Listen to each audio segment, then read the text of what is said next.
हाय मेरी बुबू रानी, तुम कितना काम करती हो यार, तुम थकती नहीं हो क्या? अभी पोछा लगा रही हो, उससे पहले तुम मुंह चला रही थी, उससे पहले बर्तन धो रही थी। नहीं बुबू नहीं, इतना काम करते हो तुमको मैं नहीं देख सकता। मेरी बुबू कमजोर नहीं होनी चाहिए। मैं क्या सोच रहा था, एक तुम्हारी जैसी बुबू एक और ला लूं क्या? रुक जा, बताती हूँ।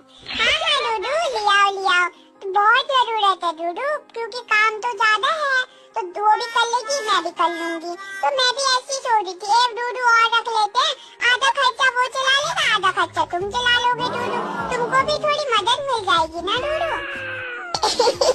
नहीं बुबू, मैं मजाक कर रहा था, मैं तो देखना चाह रहा था मेरी बुबू क्या बोलती करके। इसके पास दिमाग है नहीं है करके, दिमाग तो बहुत है।